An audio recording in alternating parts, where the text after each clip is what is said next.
Our next speaker is a very special friend of mine. He's a veteran of the United States Air Force, originally from the great state of Ohio, but he moved to the even greater state of North Carolina about 30 years ago.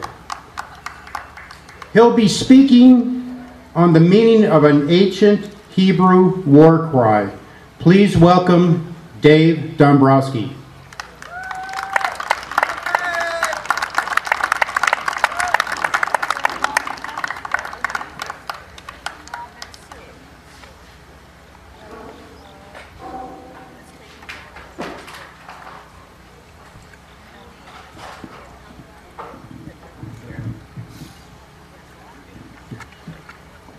Hello everyone. I'm the guy that gets to follow the pastor and father of Ted Cruz. Go figure. A Polak from Ohio. Rock, Cossack, Amatz. Rock, Cossack, Amatz. You spell it R-A-K. C-H-A-Z-A-K-A-M-A-T-S. What is it? And what does it mean? It's an old ancient Hebrew war cry, passed on from generation to generation to generation, even used today. Its meaning has a number of meanings actually, and I had to make up a list just to remember to read them to you. But it's very profound, and here are a few of them. Heavenly audacity, tenacity of soul, a flush of spiritual fervor, a growing resolve for the glory of God. Tenacity, resolve, belligerence. My favorite, be strong and of good courage. And that's why I'm here today, to let you know that I've experienced Rock, Kazakh, Amatz. It's a big part of my life now. On January 6th of this year, the King City Council had a huge decision to make. What were they going to do to our revered and beloved kneeling soldier in the Memorial Park, Central Park? It was a 2-hour meeting on that night. There were probably 60 or 70 of us crammed into the City Hall. After 2 hours, we got the word that no, they were not going to pursue it, they were going to let it go. Quite naturally, we were disappointed. Heads down, left. The next morning, I'm getting out of bed, I grab my cell phone, tap the screen, I check the weather, January 7th, very cold. Go to Facebook. The first thing I read changed my life. One of our patriots said, folks, last night where you were cooped up in that room waiting for this 2-hour decision, city workers from the city of King, under the dark of night, were ripping and tearing our revered soldier from the ground. Instantly, my life was changed. I didn't have control of the next thing I did, and that was to tap that screen where it said post. To this day, people, I can't exactly remember what I printed, so I wrote it down for you, so I could tell you and you could hear what I wrote on that message. On Sunday, January 11th, 2015 at 11 a.m., I will take a kneeling position, I get emotional, at the empty space of our revered soldier. We have just been embarrassed, shamed, and punched in the chest by some communist liberals. Thank you. It's time to stand and punch back. If anyone would desire to relieve me of my post, I would be honored to to be relieved by you. If I should be the only one, so be it. As a veteran 51 years ago, I took an oath to defend my country then, so be it on Sunday. May God bless all veterans, past and present. May God bless King. May God bless the United States of America. My brothers and sisters in Christ, that's when a rock Kashak Amatz hit me. Be strong and of good courage. 12 hours later,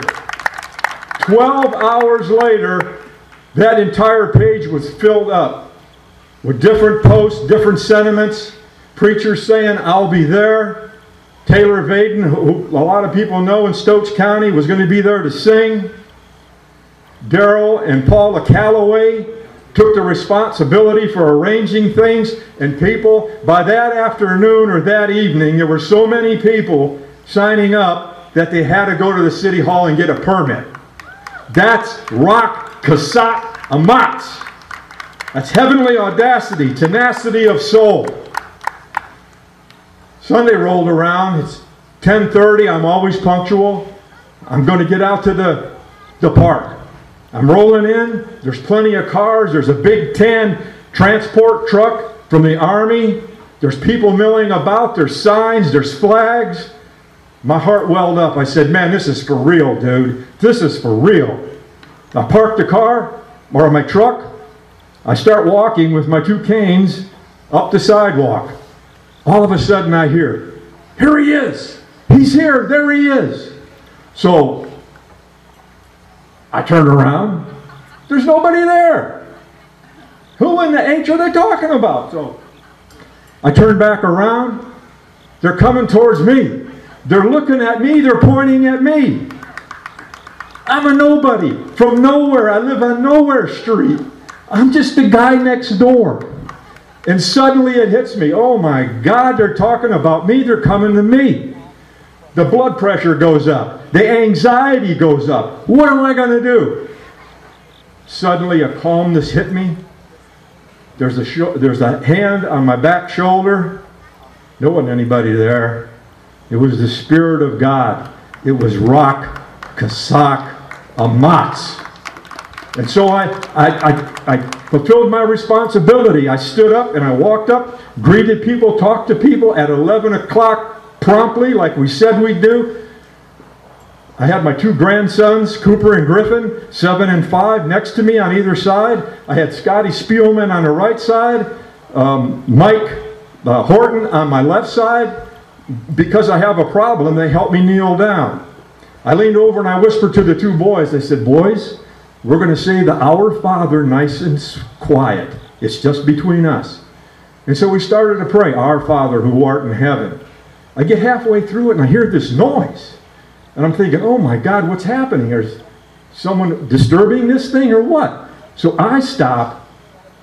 And by this time, what was approximately 70 people, when I got there, was about 120, all praying the Our Father together. You talk about heavenly audacity, growing resolve for the glory of God. There they were, 120 of them all together. Folks, that's Rock Kasak Amatz. When I got done, I stood up, saluted my friend, Travis Dahl, a veteran Marine. He took my post. Behind him was Tommy Adams of the Navy. Behind him, a guy named Jimmy Owen of the Navy that drove all the way down from Davidson County at Parade Rest. Over to my left, I saw a 72-year-old man, a friend of mine, Murray Sawtell, straight as a concrete statue holding a flag in the Honor Corps. Didn't move, didn't say anything, just standing there. A friend of mine, Jeff Fulcher, was running through the crowds, taking all kinds of pictures, posting it all over Facebook, getting the word out, what was going on in Little King, North Carolina. 6,000 homes, families lived there. And this was going all over the place. Rock, Kazakh, Amats. So I walked up to the top, turned around, I got a little tearful because behind all them guys were more veterans, more citizen soldiers lining up to go to where that revered, and I'm talking about revered kneeling soldier was. And I got a little tired. So I said, okay, I'm going to go over and sit down here on the brick wall which surrounded the pool. And to my right was my two grandsons. To my left was my best friend Jack Hanley. And my grandsons were asking me some questions, and I was answering those questions. And all of a sudden I hear, Mr. Dombrosky, I guess that's me, no one calls me Mr. Dombrosky, would you please answer some questions? And I look up and there's Nathan Elms from the Stoke County newspaper. And here goes my blood pressure, here goes my anxiety going, oh my gosh, this is the newspaper going to ask me questions, and those answers are going to be in the newspaper all over Stokes County. This is great. A dumb Polak from Ohio answering these questions. But not only that, but in a split second when I looked to his right, my left, there were 3 cameras. And these weren't cell phones, and these weren't camcorders. They were the big tripods with microphones and lights and guys behind them from the 3 TV stations in the Piedmont Triad. Boy, this is a great time for me to choke now, man. Once again, folks, I'm telling you, I felt it right here. And in my ear, Dombrosky, don't worry about this. You got this, man. And so the questions flowed and the answers flowed, and I did a pretty good job, pretty reasonable job. Yes, thank you, thank you. When that was done, I got up, I spent a few hours. There were preachers preaching, Taylor Vaden singing. There was a church that was going to have a gathering there at 1 o'clock. I couldn't stay, I was too tired, my back was bothering me. So I went home, spent that rest of that day with my family, my 3 kids, their spouses, and my 5 grandchildren, because the next day I was going in for a serious back operation. I went downstairs for a quiet moment, the phone rings. I said, now, what's this going to be, the President of the United States or something? I answered the phone, she says her name, she goes, I'm from the Winston-Salem Journal. And I'm looking up at the sky and I'm going, why, Lord? Why are you putting this on me? Now, my name, and I don't care about my name, what I say may be read by thousands of homes throughout the state of North Carolina. But once again, the Holy Spirit right there, hey man, come on. We've been through this all day. You got this. Don't be afraid. How about some audacity? How about some persistence? How about some courage? Be strong and of good courage. And so I answered. And this took a half hour. Went to bed. Next morning I get up. My wife Diane's driving the van. We pick up the newspaper. Section B, Section C, Section D. Nothing. I said, man, I've been spared. I'm really lucky. I go to fold it up and put it away. On the front page, top, things about the King Memorial, my picture with my two grandsons beside me kneeling at that monument. So what I'm saying to you folks, I could go on and on with this throughout that whole week, things that happened, telephone calls I got, but it's late, you're hungry, I know you want to go home. I want you to know that your turn is coming, that this can happen to you. I was 69 years old when it happened to me. Think about it. It took 69 years to get this feeling, to get this help from the man upstairs. But it can happen to you. You better be ready. I have one more thing I want to do. Something that really is special to me. This is the 5,000 Year Leap by Glenn Beck. In here is a quotation from a man named Alexis de Tocqueville, a Frenchman who traveled from France to visit America because he was wondering, what in the heck is this country all about? A revolutionary war, the War of 1812. And look what all the things they have done, what they have accomplished. We have to learn something. We can find something out about this country. It's only a paragraph. I'm almost done. This is what he wrote. 1831, over 180 years ago.